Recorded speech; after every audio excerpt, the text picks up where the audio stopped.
5 years ago, in a Manhattan penthouse, drenched in rain and rage, Liam Cross, a self-made millionaire CEO, said the cruelest words a man could ever say.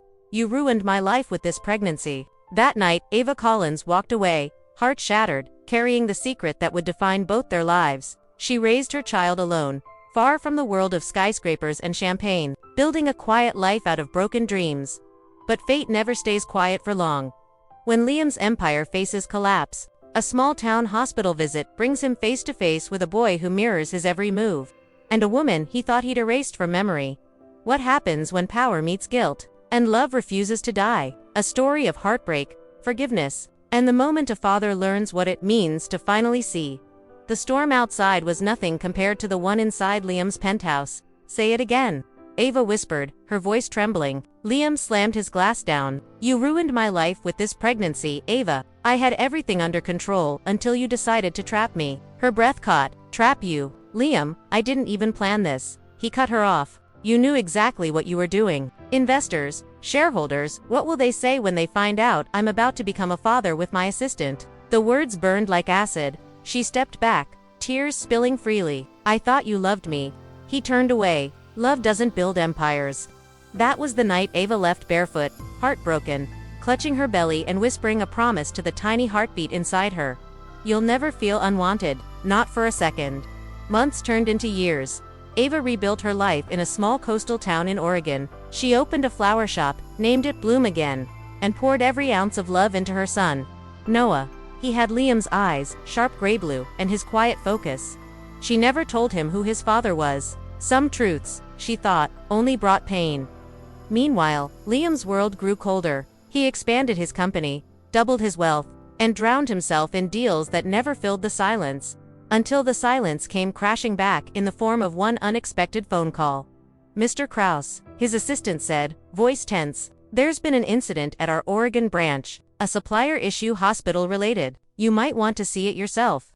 He didn't know that the trip would lead him straight into the past he thought he'd buried. The hospital lobby smelled of disinfectant and déjà vu. Liam walked in, ready to fix a logistics error, not his life. But when he turned toward the waiting area, his world tilted.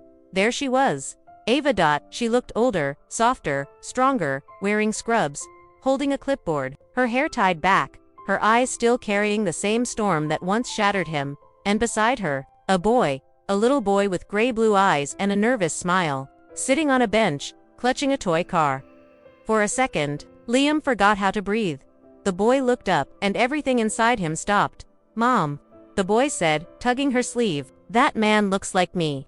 Ava froze, slowly turned. Their eyes met. "Liam," she whispered. He stepped closer, voice hoarse. "Ava, is he?" Her silence said everything. Later that day, after chaos and questions, they found themselves sitting in the hospital garden. "You left," Liam said quietly. "You didn't even tell me." Ava met his gaze. "You told me I ruined your life, Liam. I wasn't going to let you ruin his." He looked down, guilt crashing like waves. "Ava, I didn't mean it," she cut him off. "You said it, and words like that don't disappear just because time does." Noah's laughter echoed nearby. Liam turned, watching the boy chase bubbles with another child, carefree, happy. He whispered, "He's perfect." Ava's voice softened. "He's mine." "No," Liam said, looking back at her. "He's ours." For days after, he found reasons to stay helping with the hospital project, visiting the flower shop, bringing little gifts for Noah. The boy adored him. He didn't know why, but he called him Mr. Liam and said he was the best grown-up ever. Every time the boy smiled, something in Liam's chest ached, a mix of regret and hope he'd forgotten how to feel. Weeks passed. Liam extended his business trip. Ava saw through the excuse, but didn't stop him. He started showing up every morning, coffee for her, toys for Noah. Sometimes, he'd just sit quietly, watching them. He never said the words "I'm sorry," but his actions whispered it daily.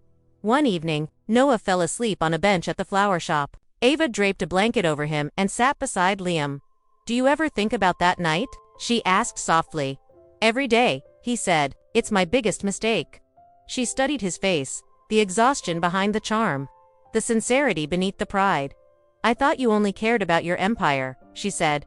He smiled faintly. "I built an empire because I didn't know how to build a family." Her eyes softened. "And now?" He looked at Noah, then back at her. Now I know what I really want to protect.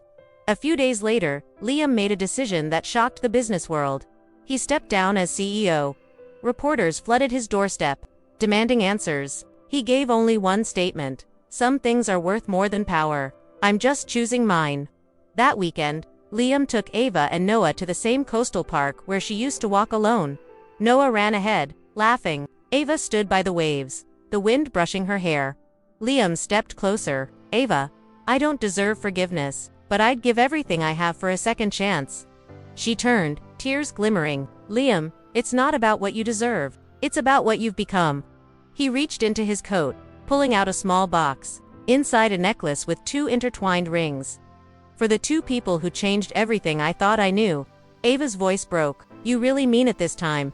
He nodded. "More than anything." She smiled through tears. "Then maybe it's time to let the past rest." Final scene, 6 months later, a family breakfast by the ocean. Ava laughs as Noah and Liam bake pancakes, a mess of flour and joy. Liam looks at them both and whispers, "You didn't ruin my life, Ava, you gave it meaning." Fade out. Sometimes, love isn't lost. It's just waiting for us to grow up. He said the cruelest words a man could say, and lost everything that truly mattered. 5 years later, fate gave him one last chance to make it right. Watch this emotional millionaire romance family drama, a story of heartbreak, forgiveness, and a father's redemption. From boardrooms to bedtime stories, he learns that success means nothing without love. Don't miss this heart-touching cinematic story where love returns, not in luxury, but in forgiveness. Subscribe for more billionaire second chance stories that melt your heart.